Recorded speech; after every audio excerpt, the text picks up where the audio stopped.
وایي دا جبرایل خو زموږ ډېر غټ دښمن دی. دغه یهودي عالم ورته وایي دا زموږ ډېر غټ دښمن دی. او دښمن هم د څه د وجې نه دی؟ دښمن د دې وجې نه دی چې دی تا ته زموږ د آبا او اجدادو هغه غیبتونه کوي. نو ظاهره ده چې داسې یو دوه اوچتې هسته دي یو بل سره میلاو شي، لکه هغه هم د یهودیانو ډېر غټ ملا و او نبي علیه الصلاة والسلام خو پیغمبر دی د الله جل شانه. نو چې کله دواړه یو بل سره میلاو شو نو اوس مناظره شروع شوه، یو بل سره بحث مباحثه شروع شوه. دغه فیدک چې کوم نو په دې کې یو یهودي عالم و، ډېر زیات اوچت عالم و، صحیح شوله که نه؟ د یهودیانو د ټول نه بس د دوست سرغنه وه او دغه نوم یې و د عبدالله ابن سوریا نوم یې و، عبدالله ابن سوریا.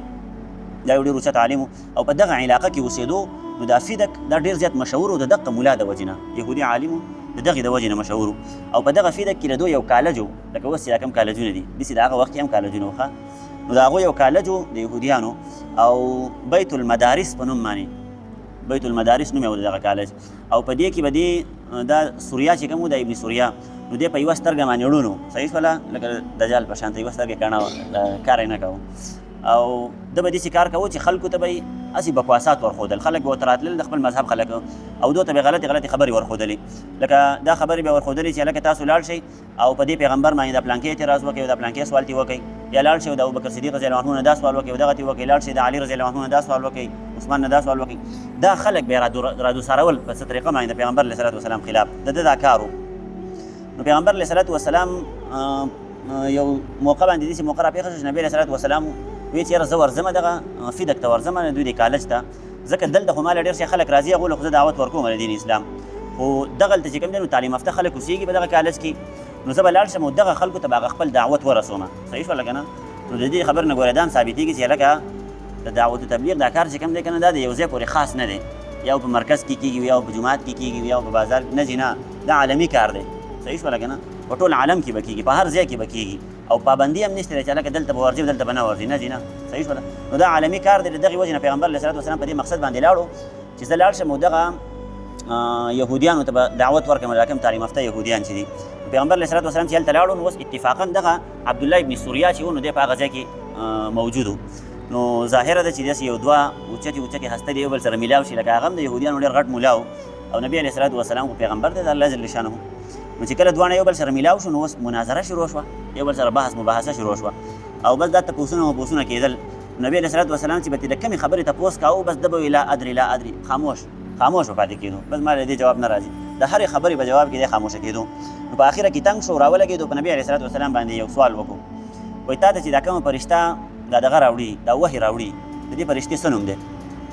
نبي علیه الصلاة والسلام ورته وویل چې دا خو جبرایل علیه الصلاة والسلام دی او جبرایل نوم یې دی، الله جل شانه په دې ډیوټۍ باندې لګولی دی او ما ته دغه راوړي دا وحي راته راوړي. نو ده اوس ځان له په دغه ځای کې دا بهانه وکړه او پیغمبر علیه الصلاة والسلام ته وایي دا جبرایل خو زموږ ډېر غټ دښمن دی، دغه یهودي عالم ورته وایي دا زموږ ډېر غټ دښمن دی او دښمن هم د څه د وجې نه دی؟ دښمن د دې وجې نه دی چې دی تا ته زموږ د آبا او اجدادو هغه غیبتونه کوي. یعنې په قرآن مجید کې موږ ډېر شي واقعات وویل که نه، د بني اسرایلو، د یهودیانو، د عیسایانو. نو دا جبرایل سره زموږ د دښمني په دې وجه باندې ده چې دی زموږ د نیکونو، زموږ د پلارانو، زموږ د هغه مخکینو بني اسرایلو غیبتونه راوړي او تا ته کوي او تا ته د هغو چغلیانې کوي او غیبتونه یې کوي. د دغې وجې نه ورسره زموږ ډېره زیات دښمني ده. نو که چېرته د جبرایل په ځای باندې یو بله فرشته وی یا میکایل علیه الصلاة والسلام وی لکه دا بارانونو باندې چې کومه فرشته مقرر ده، که دا فرشته وی نو ما به په تا باندې بیا ایمان راوړی، ما خلاصه کې وایي دې ټولو یهودیانو په تا باندې ایمان راوړی. نو دا یو قسم له بهانه یې که ته ځان له نور حقیقت نه خو خبرو. نو د دغې وجې نه الله جل شانو په دې آیت کې وفرمایل قل من کان عدوا لجبریل، ته هغه چاته ووایه چې دا کم خلک وایي چې دا جبرایل علیه الصلاة والسلام زموږ دښمن دی، دا خلک په دې خبره باندې پوهه کړه چې دا جبرایل علیه الصلاة والسلام خو صرف یو قاصد دی، یو سفیر دی، دی خو د الله جل شانه وحي راوړي او پیغمبر ته په زړه کې القا کوي د هغې. نور داسې د جبرایل خپلې خبرې خو نه دي چې یاره تاسو د جبرایل سره دښمني شروع کړې ده.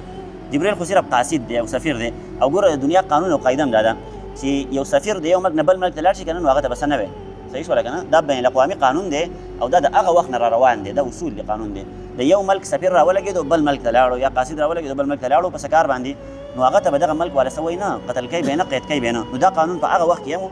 او اوس نن سبا هم دغه قانون دی چې لکه سفیرانو ته څوک څه نه وایي. نو الله جل شانه ورته وفرمایي تاسو خو دا جبرایل علیه الصلاة والسلام چې دی خو صرف سفیر دی، دی خو صرف د سفارت هغه کار کوي، د الله جل شانه کلام راوړي پیغمبر علیه الصلاة والسلام ته د هغې وحي کوي او سفیر ته څوک څه وایي نه. ځکه د نبي علیه الصلاة والسلام په دور کې اسلامي حکومت وکړه نو د ډېرو لرې ځایانو به سفیران راتلل، قاصدان به راتلل، صحیح شوله که نه؟ د بادشاهانو د دې خلکو ملکو خبرونه به یې راوړل، پیغامونه به یې راوړل. نو دغسې یو دوه کسان راغلي د نبي علیه الصلاة والسلام خواله، یو ثمامه او یو عبدالله دا دوه کسانو دغه دوه کسان رالل او د نبی علیه صلات وسلام په خدمت کې حاضر شول نبی علیه صلات وسلام یې تپوس وکړو هلکه تاسو څوک یې د کوم ځای نه راغلي نو دوی ورته ویل چې بهی مونږ د دغه نه راغلي یو د یمامه نه هلته زمونږ یو نبي دی او مسیلمه کذاب چې د نبوت دعوی کړې ده او هغه زمونږ نبي دی او مونږ د هغه پیغام تا ته راوړی دی پیغام هم څه شی راوړلی پیغام هم دا راوړلی چې بهی هغه وایي چې زما سره ته یو صلح وکړه او صلح را سره دا وکړه چې ته به د شهري علاقو نبي او زه به د دیهاتي علاقو نبي یم دا مسیلمه کذاب دغه خط لیکلی و نبي علیه صلات وسلام ته چې ته خیر دی د شهري علاقو نبي شه او زه به د دیهاتي علاقو نبي یم لکه د بانډو مانډو د سیډونو میډونو نبي به زه یم او که دغه را سره نه منې نو بیا را سره دا لیکل وکړه چې کله ته وفات شي پیغمبر علیه صلات وسلام ته وایي چې کله ته وفات شوې نو دا لیکل را سره وکړه چې د هغې نه پس به زه نبي یم او زه به ستا خلیفه یم دا را سره لیکل وکړه نو نبي علیه صلات وسلام ورته واقعي